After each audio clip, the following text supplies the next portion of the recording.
जमा करते रहे। अभी कैसी शुरुआत हुई, क्या हुई, ये कुछ 2010 में जो है श्री मोदी एक जजमेंट आया, उसमें कहा कि ट्रिपल टेस्ट करो और फिर जो है तुम्हारा पॉलिटिकल आरक्षण आपको मिलेगा।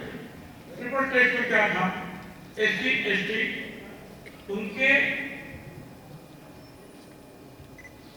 उनकी संख्या के हिसाब से उनको आरक्षण दिया जाए। बाद में जो भी आरक्षण ओबीसी को मिलेगा वो पूरा आरक्षण मिलकर 50% के ऊपर नहीं जाएगा। मतलब कभी 35% SC और ST का आरक्षण होता है उनकी संख्या के मुताबिक, तो 15% मिलेगा। नंदुरबार एक ऐसा जिला है हमारे यहाँ के, हमारे ओबीसी को 0%, और कुछ जगह पर जो है SC ST 10% है, फिर भी हमको मैक्सिमम 27% मिलेगा। अब कुछ चारा नहीं, तो हमने कहा कि ठीक है, हम जो है आपको एक बात मान लेते हैं। दो बात, पहली बात तो है कि SC ST को उनके हिसाब से दे देंगे, जो बची पूछा है वो हम लोग ले लेंगे, 50% के ऊपर नहीं जाएंगे। एम्पिरिकल डाटा जो जमा करना है वो हमने कमीशन जो है उनकी नियुक्ति की है, थोड़ा समय दीजिए। कुछ नहीं हुआ, कहा कि थोड़ा पीछे जाना चाहता हूँ कि पहले तो सुमित्रा महाजन की अध्यक्षता में सांसद लोगों की जो कमेटी हुई कि ओबीसी के लिए क्या करना चाहिए। उन्होंने कहा कि ओबीसी के हालात बहुत बदतर है, उनको जो है जैसे SC ST को पैसा मिलता है भारत सरकार से फंड, वैसे ही उनको देना चाहिए, मगर उनकी आबादी और मालूमात नहीं है, तो सेंसस कमीशन जो है वो जमा करे। दूसरी एक कमेटी हुई मनमोहन सिंह इनकी अध्यक्षता में, शरद पवार थे, चिदम्बरम थे और कई लोग थे। उन्होंने भी कहा कि उनको मतलब फंड्स देना चाहिए, मगर उनकी जानकारी हमारे पास नहीं है, तो उसको जमा करें। तो हम लोग महात्मा फुले समता परिषद की ओर से सुप्रीम कोर्ट में गए और हमने कहा कि 2011 से जो जनगणना हो रही है उसमें ओबीसी का डाटा सब जमा करो, उनकी संख्या जमा करो और बताओ। हमने सुप्रीम कोर्ट में हम लोग गए, साथ साथ मेरा भतीजा जो समीर भुजबल वो सांसद था, तो मैंने कहा कि तुम जो है पार्लियामेंट में उसको उठाओ।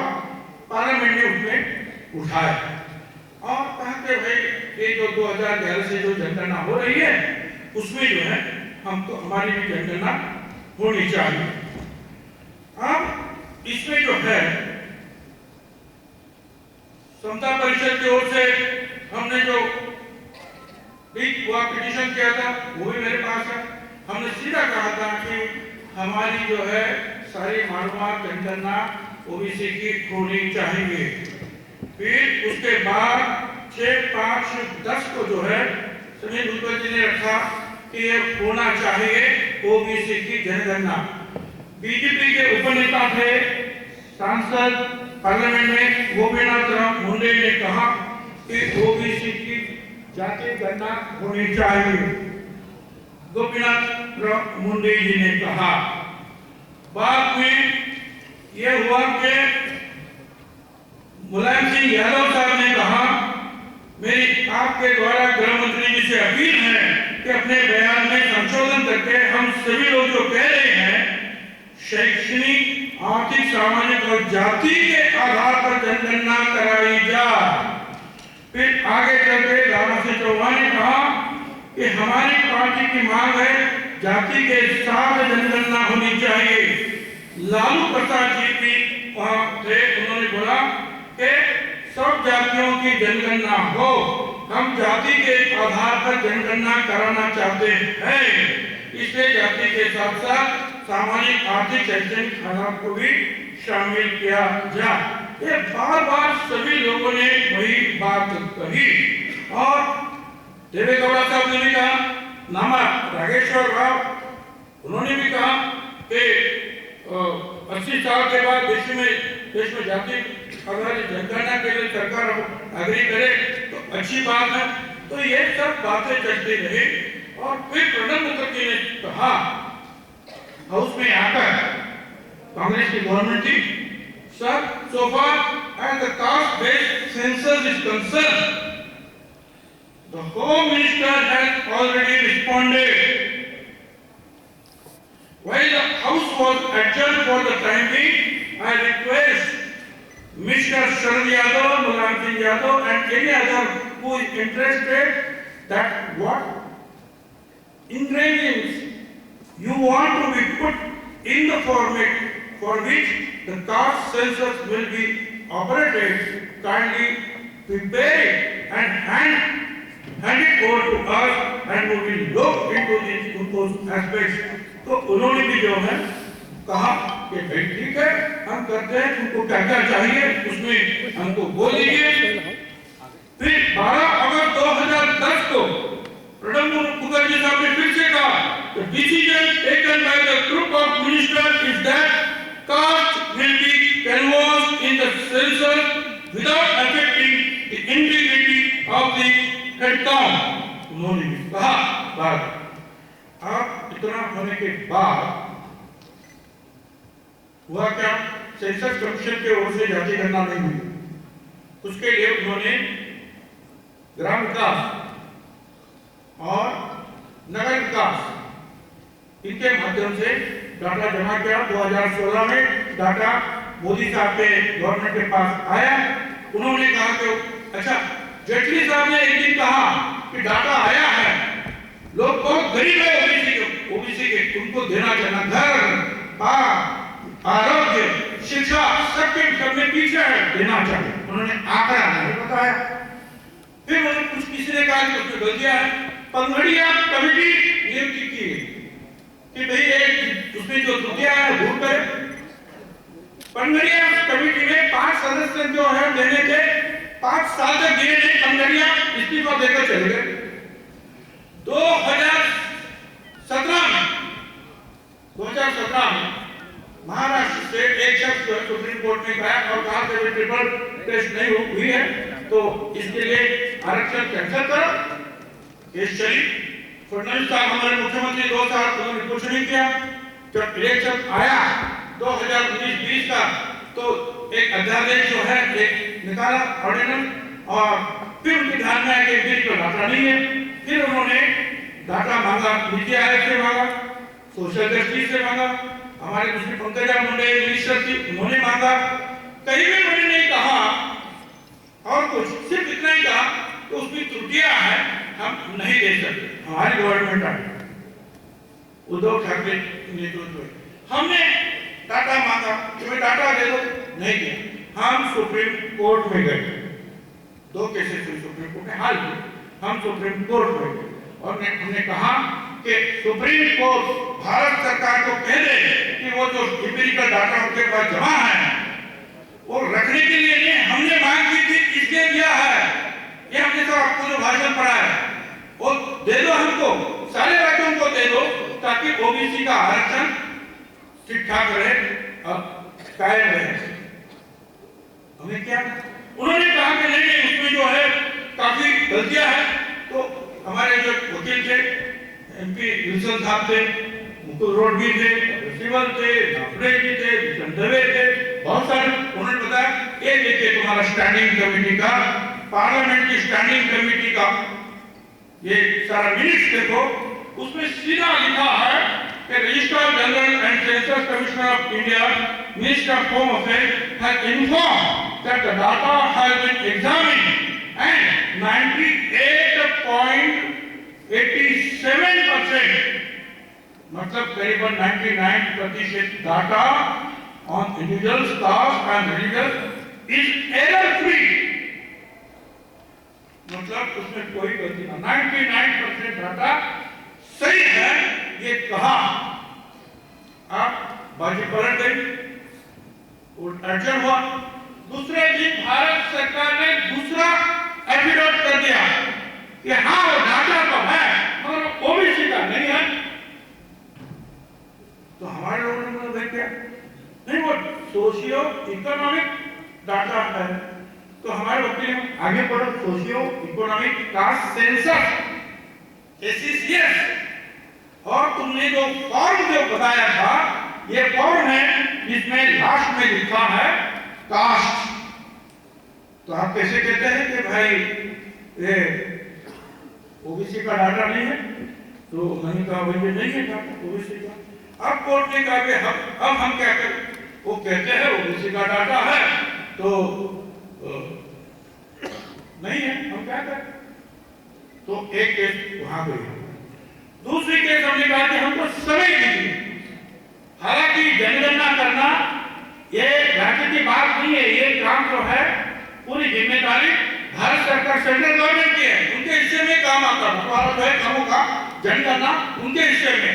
फिर भी हमने कहा कि हमको समय दे दो, उन्होंने कहा नहीं। अच्छा, इसके लिए ये हमने अध्यादेश जो निकाला उसने कहा कि हम शेड्यूल कास्ट शेड्यूल ट्राइब को उनके हिसाब से जगह देते हैं, 50% के ऊपर नहीं जाते हैं। आयोग हमने निर्माण किया है, थोड़ा उनको अवधि दे दो। काम कोरोना शुरू है, 2021 की जनगणना भारत सरकार को करनी थी, वो नहीं कर पा रहे हैं क्योंकि कोरोना शुरू है। और तुम हमको कहते हैं कि तुमने जनगणना क्यों नहीं की? अबे कोरोना में कौन किसके घर जाएगा और ये सब जमा करेगा डाटा जब तुम नहीं कर पा रहे? हमने कहा हमको समय दो, समय नहीं मिला। और हमारा इलेक्शन जो अभी कल ही हुआ वो उसमें आरक्षण नहीं, हिसाब जो है हमारी सीटें थी ओबीसी की वो जनरल कर दी। ये हालात है, अब क्या करें? ये हिस्ट्री मैंने आपको बताई कि एक तो भारत सरकार ने जब ये ओबीसी डाटा था उसके बावजूद अभी तक नहीं कहा। फडणवीस ने भी डाटा मांगा, मुख्यमंत्री था, कभी भी नहीं कहा। हमने मांगा, कभी भी नहीं कहा। कोर्ट में लास्ट में कह दिया कि ओबीसी का डाटा नहीं है। भारत सरकार ने पलटी मार दी। मैं चाहूंगा जो भी सांसद है उनसे वो पूछे कि आपने तो ये किया, कैसे बोल दिया कोर्ट में? आप संसद में एक बात करते हैं, कोर्ट में दूसरी बात करते हैं। मैं आपसे कहना चाहूंगा, अच्छा गए कौन हमारे खिलाफ सुप्रीम कोर्ट में? बीजेपी के लीडर गए, तो महाराष्ट्र से दुनिया से बीजेपी के लीडर हमारे खिलाफ जाएंगे, हमारे अध्यादेश के खिलाफ जाएंगे। दूसरी तरफ से भारत सरकार हमको डाटा नहीं देगी और फिर जो है हमारा आरक्षण खत्म कर देगा। मैं कहूंगा वो तो शायद हो सकता है कि महाराष्ट्र सरकार को जो है गड्ढे में डालने के लिए, तकलीफ में लाने के लिए कई बातें होती है, तो और एक बात की उन्होंने, मगर हालत ये हुआ कि मध्य प्रदेश की वीडियो केस वही आई तो कोर्ट ने कहा क्या करे?